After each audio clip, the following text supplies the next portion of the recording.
Welcome to the Government News Brief for Monday, January 4, 2016, the year of National Renaissance as designated by President David Granger. In the news, the Minister of Natural Resources and the Environment plans to stamp out corruption in the mining sector, Prime Minister Nagamutu extends olive branch to the PPP, and the Ministry of Business to focus on project implementation in 2016. With these and other stories, I am Azim Khan. Stay tuned. Minister of Natural Resources and the Environment, Raphael Trotman, believes that the mining resources of this country must be utilized in ways that are sustainable and of benefit to all Guyanese.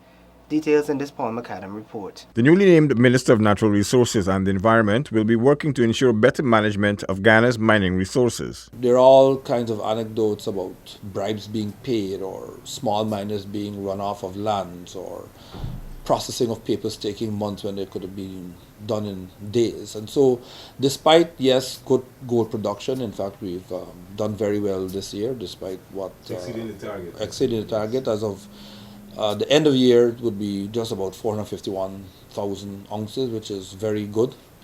But despite all of that, mining itself, the regulation and the management of the mining sector needs improvement, and so we're taking steps to improve not just the image but the substance of the management process. On December 31 last year, it was announced that Trotman, who was Minister of Governance, will now formally head the Ministry of Natural Resources and the Environment. He plans to address corruption in the mining sector. A few weeks ago, I heard that for my signature for the approval of duty-free concessions for excavators, and so that people are saying that $3,000 is being sought in my name. I discovered this. It was quite a shock. But someone around is saying that the minister's signature is $3,000. So these are things that that's what is being requested. So these are things that we're chasing down, and if needs be, the police will have to be brought in. But we're going to bring order. It's not going to be done overnight, but it's a process that has begun, and we're going to see it through. The minister spoke of the coalition government's move to ensure that all of the stakeholders, including smaller operators, have a fair deal in the industry. If there's one thing that has really resonated in me is the cry of the small miner. They come here and some of them are literally in tears. Many of them are very frustrated. Some of them, I could see that they feel as if they've been pushed to their limits. I could see some of them actually either contemplating suicide or murder because they just feel pushed. And so we believe that we want to take care as best as we can of them. At the same time, of course, ensuring that medium-scale, larger miners are taken care of. And we have two large mining companies now in operation in Aurora and Troy, and so we welcome them. We're happy, and we've got to make sure that they're happy too, and that they function well here. The Natural Resources and Environment Ministry has now boosted its capacity with the appointment of Simona Brooms as minister within the ministry. It is intended that the ministry will continue to oversee and manage the growth of a sector which over the years has contributed substantially to the expansion of Guyana's economy. For the Government News Brief, Paul McAdam reporting. Prime Minister Moses Nagamutu continues to hold out the olive branch to the parliamentary opposition. He renewed his call for there to be unity talks between the government and the PPP. Shanta Gobadan reports. It is envisaged that both the government and opposition benches in the National Assembly would work for the greater good of Guyana and its peoples in the coming year. This is the call from Prime Minister Moses Nagamutu. Come on board. Let us talk. Let us make 2016 the year when we put aside our squabbles, when we stop cussing each other, and this bickering must stop. And I want to say that I will not spare any effort in pursuing this goal. Whether they cuss me up today and they reject me today, I believe it is unsustainable to do so forever. The wave of the future for Guyana is national unity. The wave of the future for Guyana is the nation embracing itself in oneness. Prime Minister Nagamutu, in a recent interview with the Government Information Agency, stated that he does not see an opposition in the National Assembly. He looks to the opposite side of the House to be partners with government committed to developing the country. The olive branch that I have extended to the People's Progressive Party, a party with which I have been associated for 50 years, is not an idle offer. It should not, it ought not to be brushed aside, because if you take that path, that Guyana's future can be realized by confrontation, then you're inviting others who have their eyes on our country to exploit our division. And it has always been said that division in the face of the enemy is always a poor strategy. It is not even a strategy. It is a blunder. It is a mistake of monumental proportion. The government is looking forward to greater collaboration with the parliamentary political opposition in 2016 as it strives for a productive working relationship to move government's parliamentary agenda forward. I am Shanti Goberdan with this Government News Brief. The administration intends to aggressively monitor infrastructural projects countrywide, and to this end it will ensure that all regions have engineers to do so. Glendon Greenwich tells us more. An inspectorate division within the Ministry of Public Infrastructure will soon be established. It will provide oversight on all infrastructural projects countrywide. I've already received permission from Cabinet to put in place something like this called the Inspectorate Department. It was here in a fashion years ago, I mean in the 80s, or the 70s and 80s. It used to be called the Building Division. I mean, so basically the Inspectorate Division will be coming back on stream from next year, and they're tasked with inspecting all the works that was done, not only under my ministry, but under the entire public service, capital works, and the maintenance contract. So it ensures that it's a mechanism to ensure that we will be actually giving the taxpayers value for money. This new unit will carefully monitor the implementation of all capital projects and maintenance contracts. This is to ensure contractors deliver the quality of work taxpayers deserve.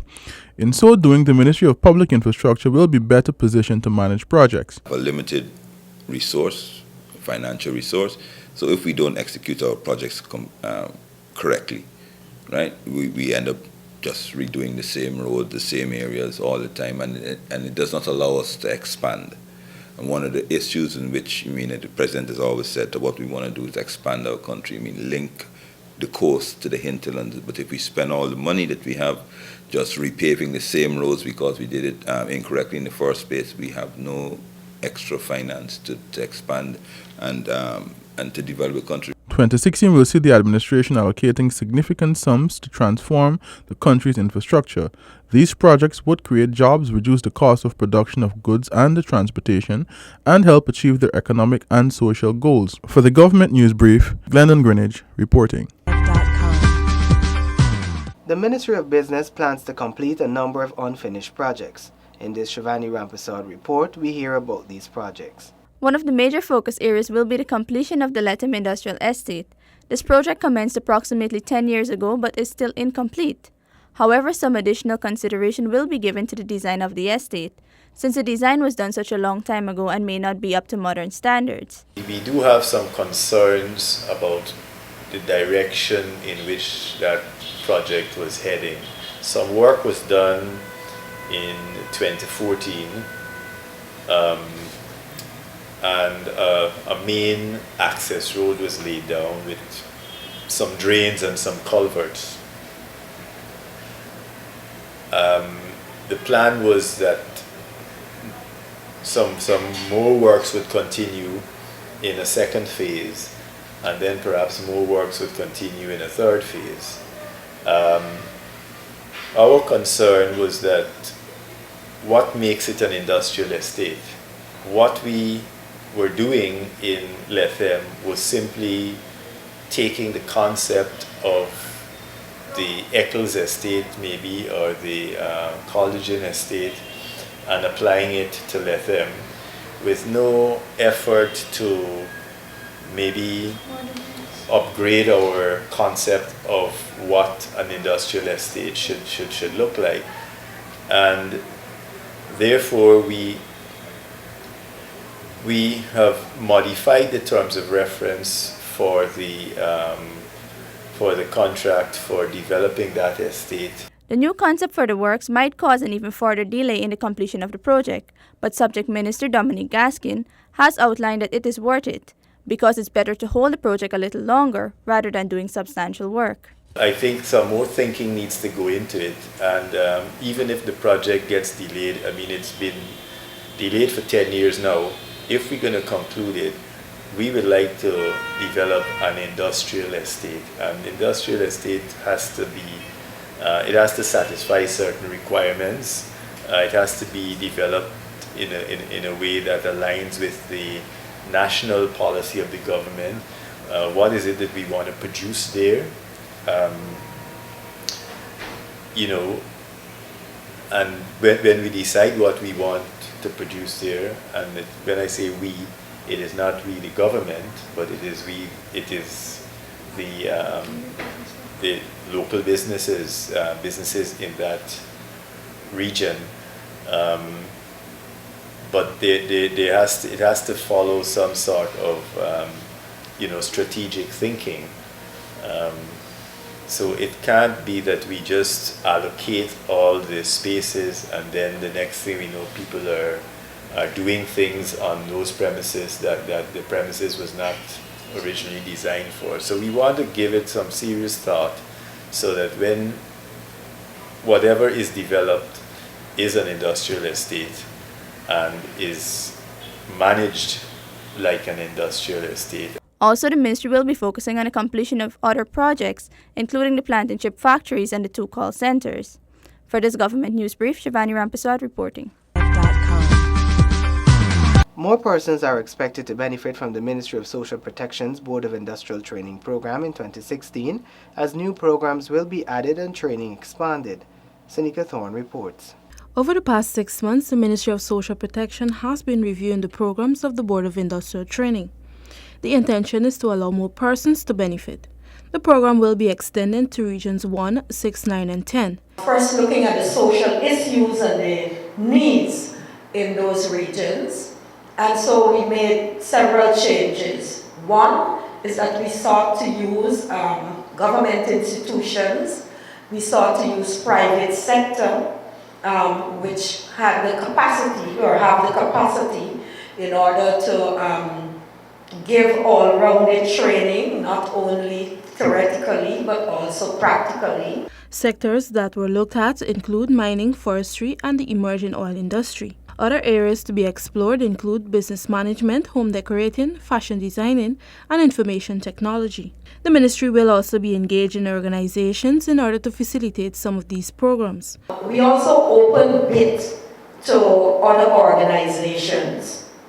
Like presently on my desk, I just read a letter from one of the organizations in Berbice that is asking for bid to come and provide a specific service that is needed on the quarantine. And so we've opened to these organizations where they're writing and asking us for financial help to be able to carry out certain programs. What we're doing, we're using BIT to work with them in partnership so that they can provide the skills and the training and so for persons. The Board of Industrial Training Program aims primarily to prepare participants and offer them an opportunity of entering into other institutions of learning, employment in the private and public sectors, and self-employment in their communities. For the Government News Brief, Seneca Thorne reporting. That has brought us to the end of the Government News Brief on Monday, January 4, 2016. Look out for us on Facebook and YouTube. We leave you with our Guyananized photograph of the day. Send us yours.